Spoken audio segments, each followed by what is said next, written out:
Well, joining me now is Helen Davis Jayalath. She is Senior Analyst and Head of Video at Screen Digest. Helen, thanks very much indeed for coming in. Thank you, Andrea. Just looking at that piracy report, that's still a major problem. It's one that seems to be very hard to stamp out globally.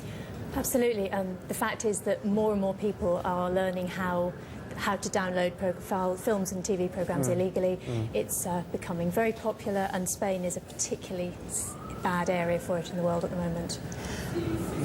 Having a little look now at what's happening with Blu-ray, this is obviously really good news for Blu-ray. It kind of needed a bit of a shot in the arm, didn't it? It was a bit of a slow burner to start with. Absolutely. The Hollywood studios have been hoping that Blu-ray was going to provide a real boost for the video market, because DVD has pretty much lost its lustre now. It's no longer a sexy new product. Yeah.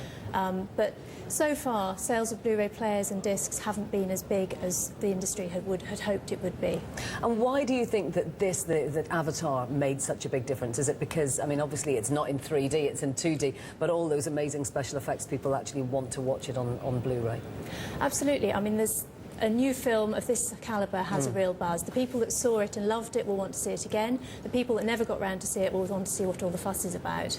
It seems to me that there seems to be a shortening of the time between the film was released and the DVD or Blu-ray's released. Is that right? There has been a gradual shortening over the years, but this is something that the industry watches very closely.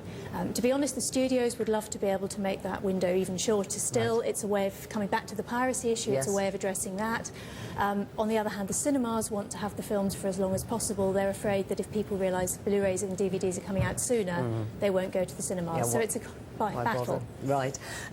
Give us an idea then of where we are in the state of play between DVDs and Blu-ray. DVDs are still outstrip Blu-ray in terms of sales, do they? Absolutely, by a long way.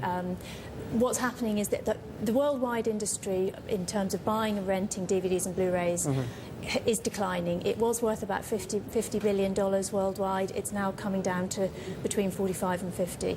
The studios had hoped that Blu-ray was going to plug that gap. So far, that's not happening.